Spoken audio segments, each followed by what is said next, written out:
Olá, a paz de Cristo seja com todos nós. Hoje, dando continuidade aos nossos estudos sobre família, sobre o relacionamento, vamos tocar num assunto que, no meu entender, é dos mais sérios e dos mais importantes, tanto para a vida pessoal como para a vida familiar. Ele fala sobre uma lei que Deus estabeleceu de semear e ceifar, ou semear e colher. Nós vamos usar alguns trechos da palavra de Deus que falam por si sós. Quase que não precisaríamos pregar, somente com a leitura desses textos, eles já são muito claros. O primeiro está em Gálatas 6, de 7 a 10. Não vos enganeis, de Deus não se zomba, pois aquilo que o homem semear, isso também ceifará. Porque o que semeia para a sua própria carne, da carne colherá corrupção. Mas o que semeia para o Espírito, do Espírito colherá vida eterna. E não nos cansemos de fazer o bem, porque a seu tempo ceifaremos, se não desfalecermos. Por isso, enquanto tivermos oportunidade, façamos o bem a todos, mas principalmente aos da família da fé. Também o outro texto é a segunda carta de Coríntios, capítulo 9, versos 6 a 11. E isto afirmo: aquele que semeia pouco, pouco também ceifará, e o que semeia com fartura, com abundância também ceifará. Ora, aquele que dá semente ao que semeia e pão para alimento, também suprirá e aumentará a vossa sementeira, e multiplicará os frutos da vossa justiça, enriquecendo-vos em tudo para toda generosidade, a qual faz que, por nosso intermédio, sejam tributados graças a Deus. Por enquanto, esses dois textos, eles falam claramente de que o que semeamos, nós colheremos. Paulo fala em Gálatas, no aspecto, fazendo uma comparação entre semear para a carne, ou seja, semear para as coisas desta vida, para as coisas humanas, para aquilo que é temporário, e aquilo que é eterno, aquilo que é de Deus, aquilo que pertence ao reino dos céus. E há uma diferença muito grande. Quem semeia para si mesmo, para as coisas dessa vida, para a carne, para o egoísmo, colherá corrupção. Corrupção, nesse caso, simboliza a palavra morte. E quem semeia para o reino de Deus, para a igreja, para o bem ao próximo, quem semeia no Espírito, na força do Espírito Santo, na graça de Deus, ele colherá dessa semeadura, ele colherá vida eterna. E quando ele fala em Coríntios, ele está dizendo que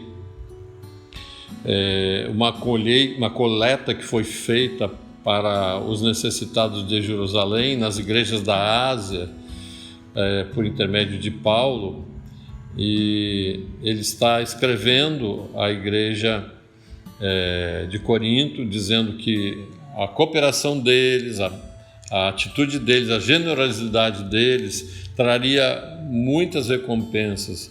Uma delas seria a oração de toda a Judéia por eles, em reconhecimento, em gratidão, em entender que eles deram-se a si mesmos em primeiro lugar e deram uma grande oferta para suprir aquele momento tão difícil na vida das pessoas ali em Jerusalém, com uma oferta financeira.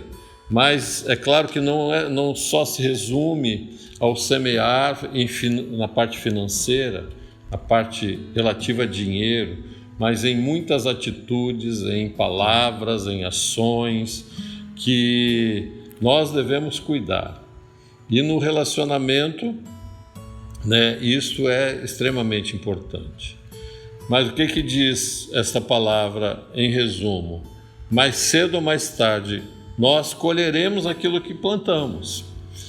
Muitas coisas talvez na eternidade, mas um grande número de coisas será aqui na terra, nesta vida ainda. O que plantarmos aqui vamos colher. É claro que um jovem que se dedica ao Senhor, que busca o Senhor, que está nos caminhos do Senhor, que encontra outra pessoa para se casar nos caminhos do Senhor e faz isso de acordo com a palavra, com a orientação, ele terá uma colheita na sua vida preciosa, de filhos que vão ser educados no caminho do Senhor, de um lar ajustado, de bênçãos e que vão fazer com que outras pessoas queiram aquele tipo de vida, aquele tipo de relacionamento. Isso já é um testemunho. Então, durante toda a vida colherão muitas coisas preciosas, mas na eternidade muito mais ainda, que tudo que plantaram em Deus será recompensado por Ele. O livro de Provérbios, capítulo 11, verso 24 e 25, também diz assim: a quem dá liberalmente, ainda se lhe acrescenta mais e mais. Ao que retém mais do que é justo, ser-lhe-á em pura perda. A alma generosa prosperará, e quem dá a beber será descedentado. O pecado voluntário, não aqueles acidentes que nós temos, uma queda, uma tentação que não estávamos vigiando e podemos ceder e cair, mas aquele pecado voluntário, aquela repetição de coisas que sabemos que estão erradas na nossa vida e insistimos e não queremos mudar e vamos empurrando com a barriga, isso traz consequências. Esse tipo de atitudes traz consequências sérias, Vejam o caso de Davi com Batseba, Ele cobiçou a mulher do próximo, ele mandou buscá-la, ele adulterou com ela e depois que soube que ela tinha engravidado, para esconder aquele pecado, ele providencia que o marido dela fosse mandado para frente de batalha, para um local mais perigoso que poderia haver, e ali fosse morto. Então ele cometeu uma transgressão, pecados horríveis, terríveis, E quando o profeta Natã veio repreendê-lo depois de algum tempo, ele foi muito duro com Davi. Ele conta uma história e um tipo de uma parábola, e Davi condena a pessoa que Natã coloca como sendo injusto, e quando ele diz que condenava, Natã: és tu essa pessoa, tu é que tem errado dessa forma, E as consequências foram muito graves para Davi, Natã o confrontou e disse que Deus havia perdoado o seu pecado. Bom, aleluia, meu pecado foi perdoado, então não tem mais nada a temer. Quanto à culpa, quanto à transgressão, quanto à morte eterna, Davi foi perdoado. Mas as consequências na vida dele foram muito sérias, muito grandes. Olha o que Natã fala para ele: por que, pois, desprezasse a palavra do Senhor, fazendo o que era mal perante ele? A Urias, o heteu, feriste a espada, e a sua mulher tomasse por mulher, depois de o matar com a espada dos filhos de Amon. Agora, pois, não se apartará a espada jamais da tua casa, porquanto me desprezaste e tomaste a mulher de Urias, o heteu, para ser tua mulher. Assim diz o Senhor: eis que da tua própria casa suscitarei o mal sobre ti, tomarei tuas mulheres à tua própria vista e as darei a teu próximo, o qual se deitará com elas em plena luz deste sol, porque tu fizeste em oculto, mas eu farei isto perante todo Israel e perante o sol. Então disse Davi a Natã: pequei contra o Senhor. Disse Natã a Davi: também o Senhor te perdoou o teu pecado, não morrerás. Mas posto que com isto deste motivo a que blasfemassem os inimigos do Senhor, também o filho que te nasceu morrerá. E nós sabemos as consequências disso na família. Um dos seus filhos, Amnon, ele estuprou sua própria meia-irmã, chamada Tamar. Ela era irmã de Absalão. Absalão depois, em vingança, mata Amnon. E depois de um tempo, Absalão se revolta contra o próprio pai e lidera uma revolução e toma o poder, expulsa Davi de Israel. Davi foge de Jerusalém para não morrer. E que consequências terríveis!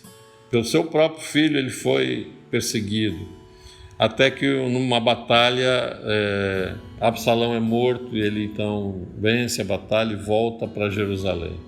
Mas perdeu 2 filhos, uma filha foi desonrada, naquele tempo algo muito sério, foi abusada sexualmente. E a família dele toda virou um tipo de caos, um problema. Por quê? Porque desprezou a semeadura, desprezou aquilo que Deus tinha sempre orientado na sua palavra, a obediência à palavra, né? Que tipo de coisas no relacionamento familiar nós devemos cuidar para que não plantemos esse tipo de sementes, né? O trecho de Gálatas diz assim: o que semear para a carne e semear para o Espírito. Nós podemos semear para a carne ou semear para o Espírito. No capítulo 5 anterior, Paulo já tinha falado sobre as obras da carne e sobre o fruto do Espírito. Diz assim em Gálatas 5, 19 a 21. Ora, as obras da carne são conhecidas e são prostituição, impureza, lascívia, idolatria, feitiçarias, inimizades, porfias, ciúmes, iras, discórdias, e dissensões, facções, invejas, bebedices e glutonarias, e coisas semelhantes a esta, a respeito das quais eu vos declaro, como já outrora vos preveni, que não herdarão o reino de Deus que tais coisas praticam. E logo depois ele continua: mas o fruto do Espírito é amor, alegria, paz, longanimidade, benignidade, bondade, fidelidade, mansidão, domínio próprio.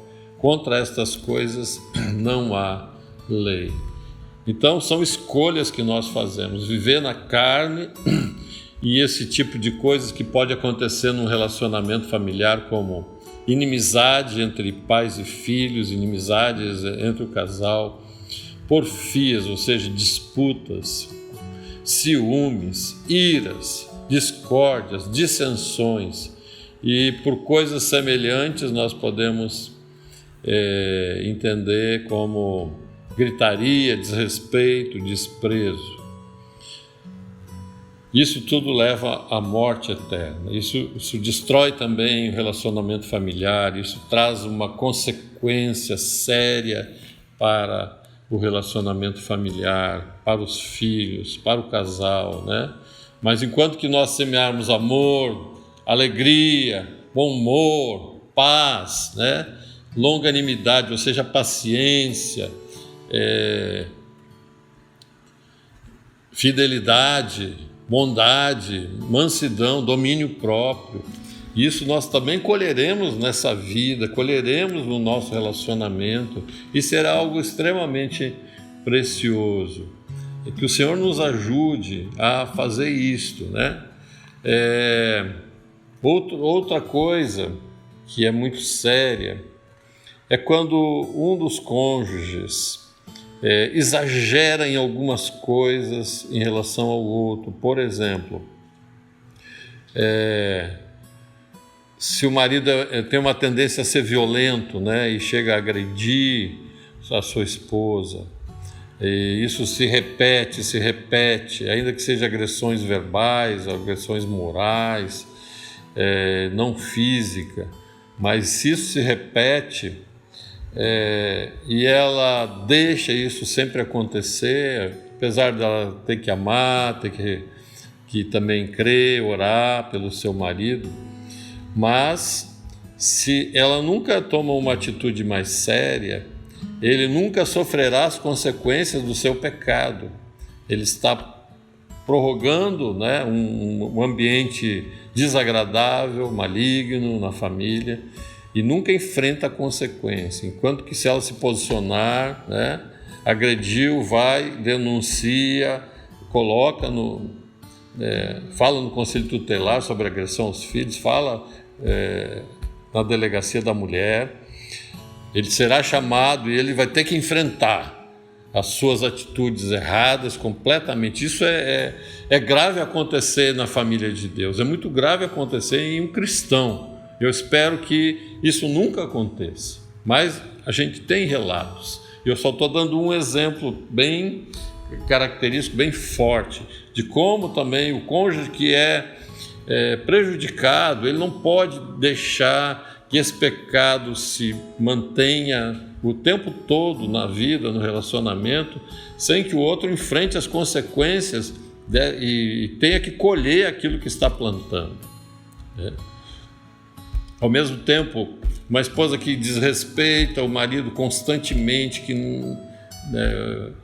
o arrasa, fala coisas indevidas, o rebaixa, humilha, por alguma raiva, por alguma coisa que o marido fez errado, e ela coloca a sua autojustiça muito forte e o despreza e o ataca dessa forma. Também, se o marido deixar que isso aconteça o tempo todo, ela nunca sofrerá as consequências desse erro, desse pecado, e vai sendo levado, ela está plantando algo que vai trazer problema para ela mesma. Então, a atitude do marido em não aceitar, em conversar com amor, com carinho, mas não aceitar esse tipo de tratamento, também fará com que ela repense a sua forma de agir e busque em Deus uma saída. E os dois juntos, conversando, colocando os olhos em Deus, em oração, podem se transformar, qualquer desses problemas em uma bênção de Deus. Ser vitoriosos para que não plantem mais esse tipo de semente maligna, errada, que traz destruição, que traz corrupção, que traz morte. Morte do relacionamento, morte do amor dos filhos, tantos conflitos. Mas quando os dois juntos buscam viver e plantar coisas que edificam, coisas que são extremamente preciosas, que encontramos em Deus, na força de Deus, na graça de Deus, no seu Espírito, então nós colheremos a nossa família graça, bênção, alegria, paz, uma família edificada, filhos abençoados e um casal que se ama e serve ao Senhor de todo o coração. Que o Senhor nos ajude e vamos terminar com uma oração. Senhor amado, nos livra, Senhor, de pegar sementes ruins, de plantarmos, Senhor, nesta vida coisas que são contra a Tua palavra, que são contra a Tua vontade, que não são do amor, que não são da paz, mas são da contenda, da gritaria, da ira e outras coisas. Nos ajuda, Senhor. Queremos mudar, precisamos ser transformados, precisamos que Tua graça, Senhor, opere no nosso interior, para que nós não venhamos a ter que colher esses frutos tão amargos, tão sérios, tão difíceis, Senhor, no futuro.